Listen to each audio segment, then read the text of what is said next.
지난주에 말씀드린 바와 같이 이제 이스라엘 백성들이 요단강을 건넜습니다. 약속의 땅에 들어섰고요. 이제 돌이킬 수 없어요. 지금까지 그들의 여정을 보면 참 기적 같은 그런 일들의 연속이었습니다.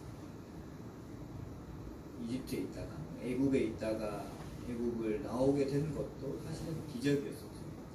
우리가 출애굽기를 읽어봤으니까 잘 아시겠지만 하나하나가 다 기적 같은 그런 일이었습니다.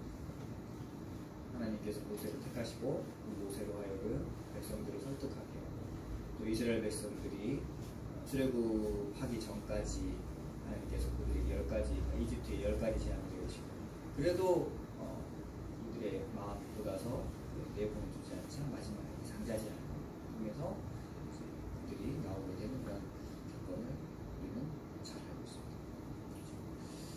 그때 주셨던 그 6월절에 그리고 그 하나님의 그 장자 재앙의 처절한 심판 가운데서 어떻게 그들을 구원하여 내셨는지 구별하여 내셨는지 이 모습을 우리는 다 알고 있습니다.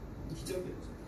그렇게 해서 이집트를 나오게 되고 그리고 나와서 쫓기다가 홍해를 건너게 되는 것도 사실은 기적이었죠. 그리고 홍해를 건너서 광야를 지날 때도 그들은 기적과도 같은 그런 삶을 살았습니다.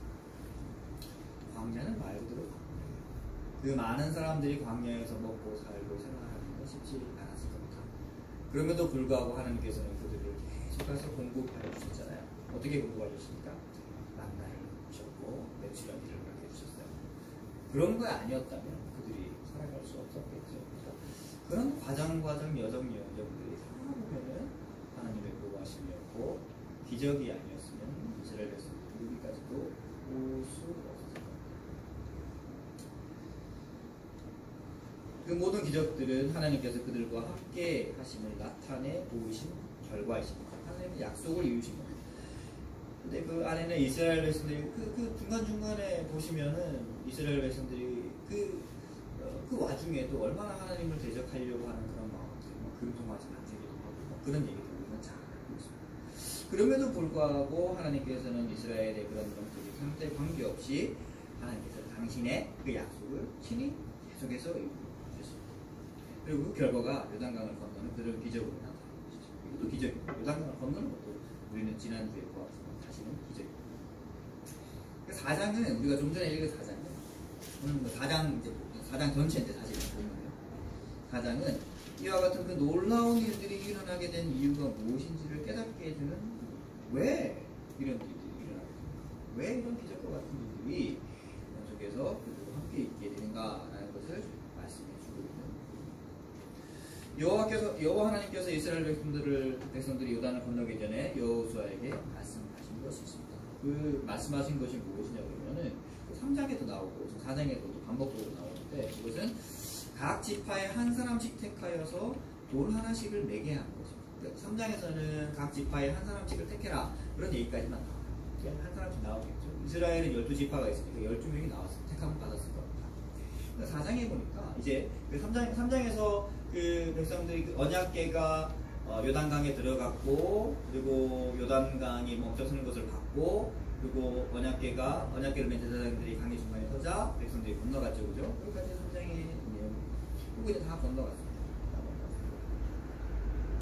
근데 이 12명의 이 택함을 받은 12명이 한 일이 뭐냐 그러면은 그 멈춰선 요단강에 들어서서 언약궤를 메고 있는 제사장 그러니까 그 언약궤 주변에 있는 돌 하나씩을 취하는 것이 그들의 임무였어요.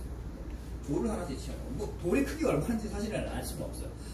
근데 아마 들고 갔으니까 이따만한 돌은 아니었겠죠. 이따만한 돌은 아니었을 것 같아요.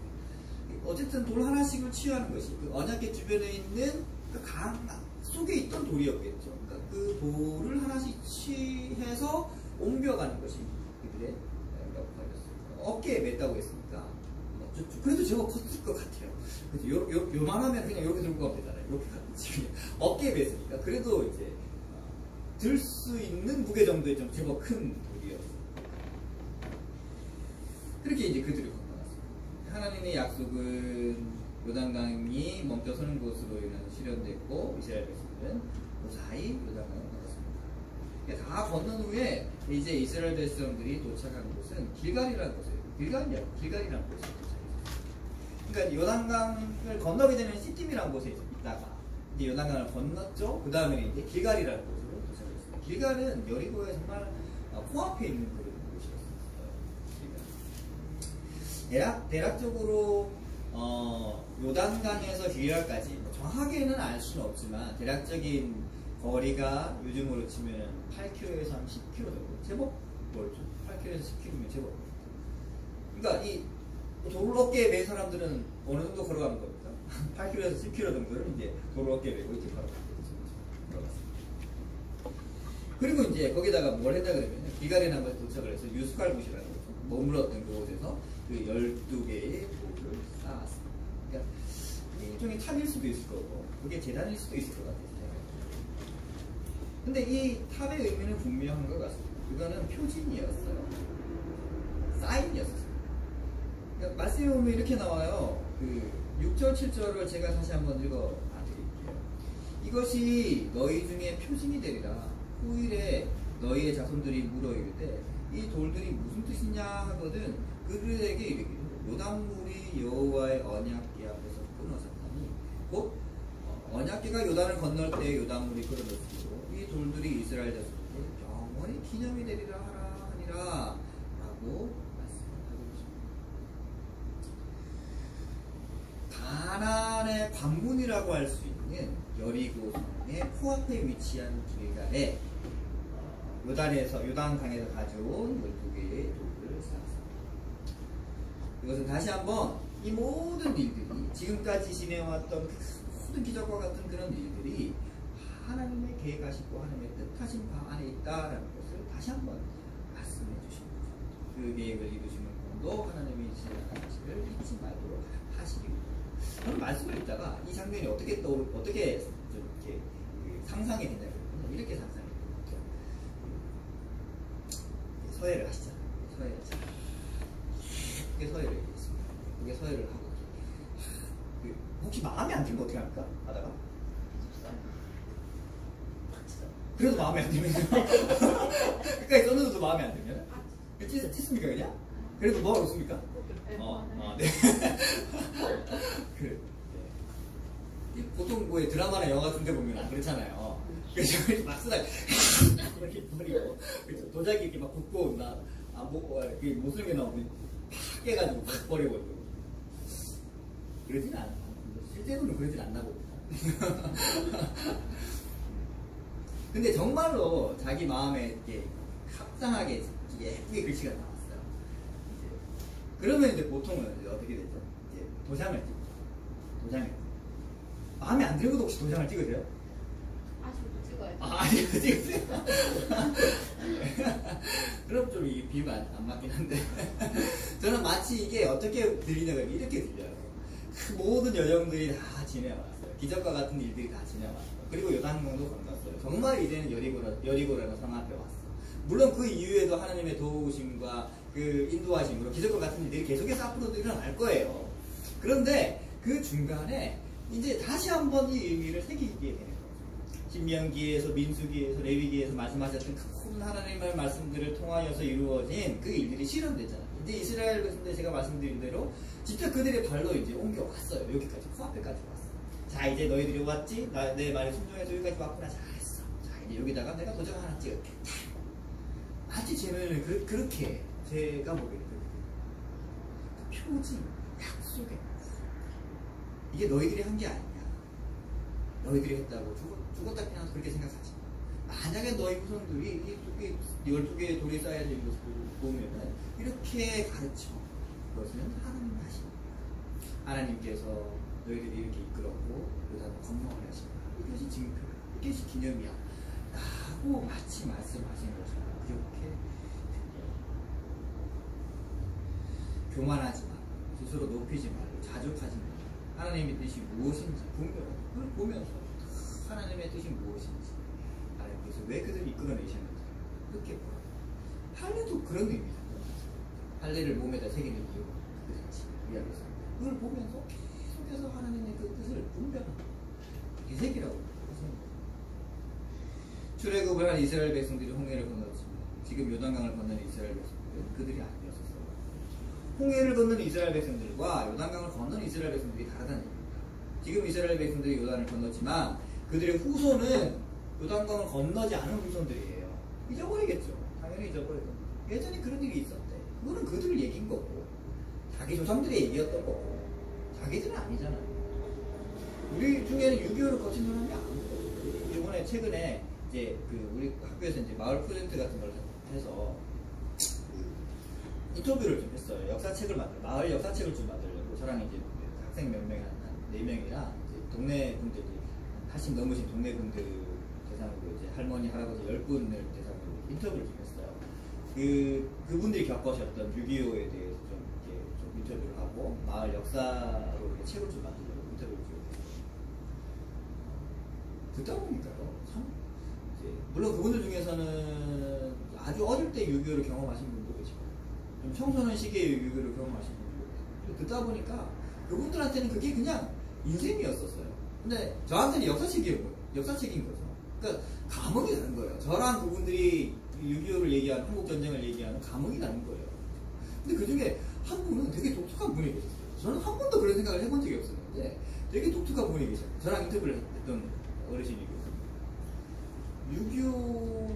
6.25가 일어날 때 북쪽에 계셨대. 저는 한 번도 그런 상상을 해본 적이 없어요. 저는 항상 남쪽에 있었으니까 북한군이 쳐들어오는 것만 생각을 했었지 그분은 인민학교를 다녔대요. 그 당시에 38선 이북에 있었던 거죠. 6.25때 일어난 걸 어떻게 알았습니까? 학교에 있는데 인민군들이 지나가는 걸 봤대. 그냥 그런가 보다 했대요. 그러고 난 다음에 그 다음날 한국 전쟁이 일어났더라.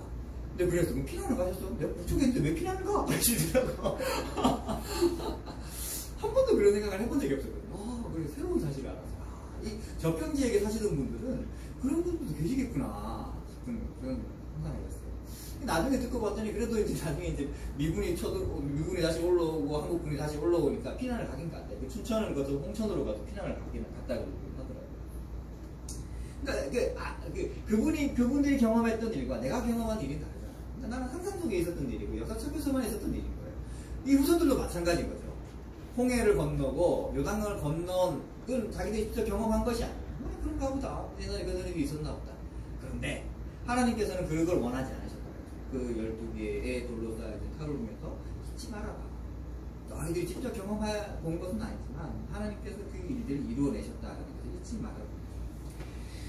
어쩔 수 없는 것 같아요. 우리는 망각의 인간입니다. 그것은 인간의 본성인 것 같아요. 인간은 늘 자기 중심적이고 하나님께 받은 은혜를 잘 기억하지 못합니다. 하나님께 받은 은혜뿐만 아니라 우리 주변에 다른 사람들로부터 받은 은혜도 잘 기억을 하지 못하는 게 우리의 모습입니다. 힘들고 어려울 때는 죽기 살기로 매달립니다. 그렇죠? 그럴 수밖에 없어요. 어떻게든지 그 문제를 해결하기 위해서 교회를 다니는 사람들은 하나님께 매달리겠지. 그렇지 않은 사람들은 각자가 붙들고 있는 여러 가지 신앙이라든지 여러 가지 가치관들은 매달리겠죠. 근데 모든 문제가 해결된 이후에는 언제 그랬냐는 듯이 자기 잘난 말이다. 그렇게 살아가는 것이 우리의 모습입니다. 성경에 보면 그런 이야기들이 계속해서 나오죠. 창세기에 보면은 바벨 탑을 쌓는 사람들한테 엄밀하게 바벨 성이라고 지금 말씀드렸죠. 그러니까 바벨 성을 쌓는 사람들도 마찬가지였어요. 인간을 창조한 하나님, 그들을 인간답게 하고 그렇게 살게 할 수 있는 하나님의 그 뜻을 저버리고 자기들이 마치 하나님처럼 되자라고 모여서 그렇게 만든 것이 바벨 성이었습니다. 흩어짐을 면하자 그런 핑계로 스스로 하나님 같이 되고자 했던 것이 그들의 모습이었습니다. 어떻게 됐습니까? 하나님께서 결국 그들을 흩어버리셨죠. 사사기에 등장하는 이스라엘을 보십시오. 제가 그때 한번 말씀드렸거든요. 계속해서 똑같은 패턴이 반복해서 나타나잖아요. 죄를 짓고 이방 민족에게 고난을 받고 하나님을 찾습니다. 위기가 해결되지만 다시 하나님의 은혜를 잊어버리고 자기의 의견에 소견에 오른 대로 그렇게 살아가는 거죠. 사사기의 모습입니다. 근데 그 당시 사람들뿐만 아니라 현재를 살아가는 우리도 마찬가지겠죠. 어떤 사람들은 망각은 신의 선물이다 이렇게 얘기하는 사람들이 있어요. 그건 맞는 말인 것 같아요. 모든 일들을 우리가 다 기억한다면 얼마나 끔찍하겠어요. 우리가 저질렀던 잘못과 허물과 뭐 좋은 일은 뭐 기억하면 좋겠지만 우리가 살아가면서 저질렀던 얼마나 많은 그 잘못된 일들이 있습니까? 근데 그걸 망각하는 것은 어떻게 보면은 선물인 것 같기도 해요. 모든 순간순간들이 다 기억한다면 아마 우리는 못 살 겁니다. 그런데 그렇다 하더라도 우리는 잊지 말아야 될 게 한 가지 있죠. 그게 뭡니까? 그것은 세상을 창조하시고 주관해 가시고 우리를 우리답게 하시고 인간답게 만드시고 목적대로 창조하신 그 하나님의 존재와 그분의 뜻은 우리가 잊지 말아야 돼요.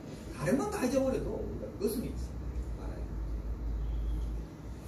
무엇보다 세상을 창조하셨고 인간을 만드시며 그 모든 과정들이 왜 일어나는 것인지에 대해서 망각한다면 왜 우리가 하나님을 믿고 교회에 나와서 이렇게 예배를 드리고 기도하고 찬양을 하는 것을 망각한다면 잊어버린다면 인간은 인간의 존재 목적을 잊게 되는 것입니다. 피조물이 창조자를 잊어버린다면 자기의 존재 목적을 그렇게 망각한다면 그 피조물은 사실은 필요 없게 되는 것입니다. 성경을 읽다 보면은 피조물들이 하나님의 뜻을 기억하는 장면들이 종종 그렇게 등장합니다. 그러니까 피조물들이라는 것은 인간을 제외한 다른 피조물들.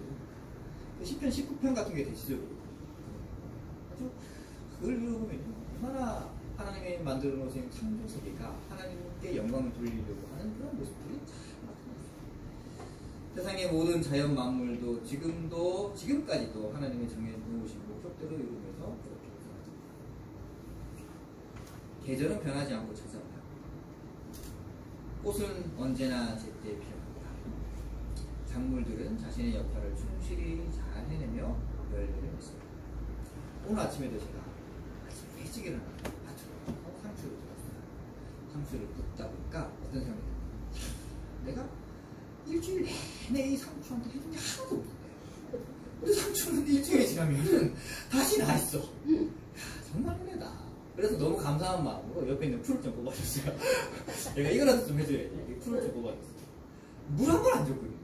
가끔 전 목사님이 물을 좀 주긴 해요. 가끔. 그래서 저는 물 한 번 안 줬어요. 물 한 번 안 줬는데도 오늘 아침에 보니까는 물기가 촉촉히 맺혀서 팍팍하게 올라와 있더라고요. 생각해보니까 어제 비가 왔어요. 내가 한 게 하나도 없어.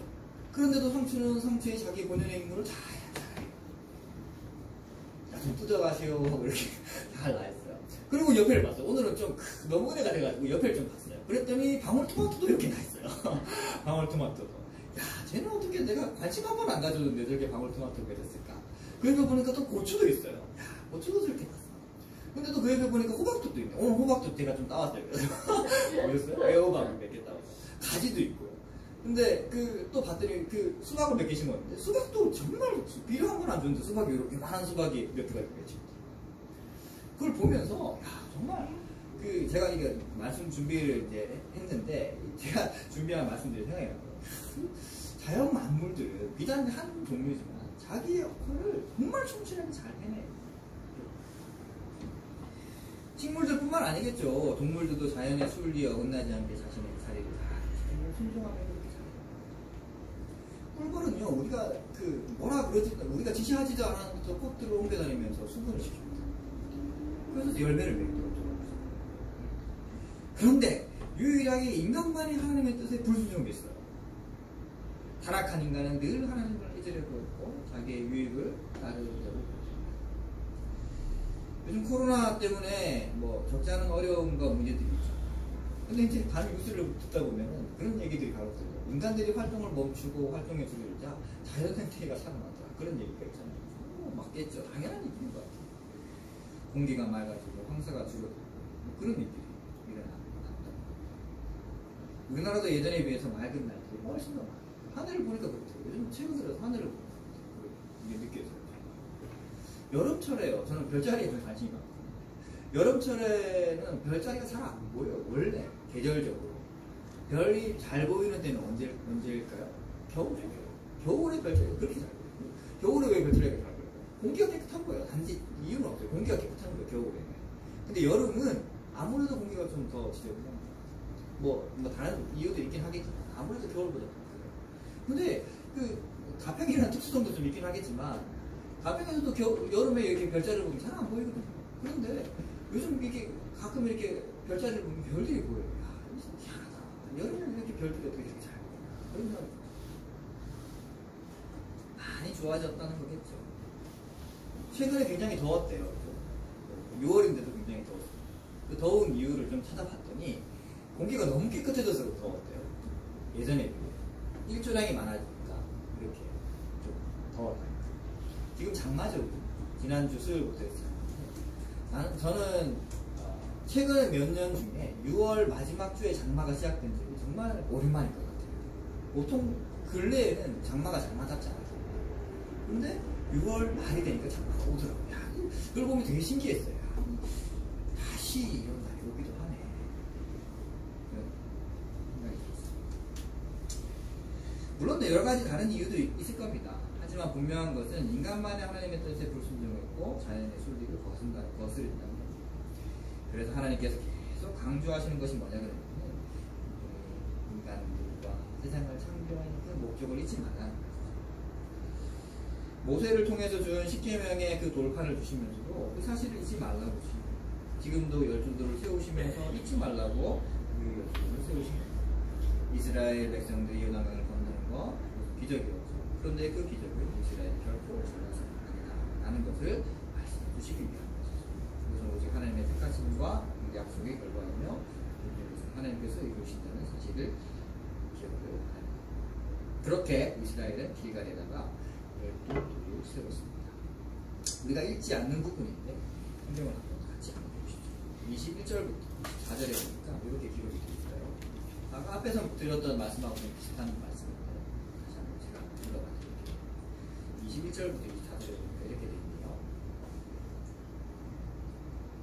이스라엘 자손들에게 말하여 이르되 후일에 너의 자손들이 그들의 아버지에게 묻기를 이 돌들은 무슨 뜻이니까 하거든 너희는 너희 자손들에게 알게 하여 이르기를 이스라엘이 마른 땅을 밟고 요단강을 건넜습니다. 너희의 하나님 여호와께서 요단물을 너희 앞에서 마르게 하사 너희를 건너게 하신 것 같이 너희의 하나님 여호와께서 우리 앞에 홍해를 마르시고 우리를 건너게 하심과 같았나니 이는 땅의 모든 백성들이 여호와의 손이 강하신 것을 알게 하며 너희가 너희의 하나님 여호와를 항상 경외하게 하려 하십니다. 그러니까 24절이 지금 그 가장이 얘기해주고 있는 바의 핵심을 얘기를 해주고 있습니다. 제가 다시 한번 읽어볼게요. 모든 백성들이 여호와의 손이 강하신 것을 알게 하며 너희가 너희의 하나님 여호와를 항상 경외하게 하려 하십니다. 하나님이 하나님 되신다는 것을 깨닫게 하기 위함. 그리고 보면서 하나님께서 이루어진 일들을 보면서 하나님을 경외하고 영광을 돌리게 하시는 것이 큰 부분을 이스라엘 백성들은 이 하나님을 등지고 약속의 땅이 가나안으로 들어가고 여리고로 코앞에 있습니다. 다행스럽게도 아직까지는 그들이 이곳의 목적을 잊지는 않았던 것 같아요. 요단강 동편에서 이미 땅을 얻었던 루벤, 갓, 므낫세 반지파의 용사들도 약속을 잘 지켜서 함께 건너갔습니다. 늘 그 믿음과 하나님의 약속을 잊지 말았으면 좋겠지만 우리가 알다시피 나중에 있어요. 그렇지 않죠. 이 역시도 현재 우리의 모습과 아마 같을 겁니다. 우리가 갈라디아서를 한번 했었잖아요. 갈라디아서에 보면은 기억나실지 잘 모르겠습니다. 갈라디아서 1장에 바울이 인사말 이후에 처음으로 바울이 갈라디아 교회 성도들에게 했던 이야기가 뭐냐면 다른 복음은 없다 라는 이야기를 바울이 합니다. 다른 복음은 없다.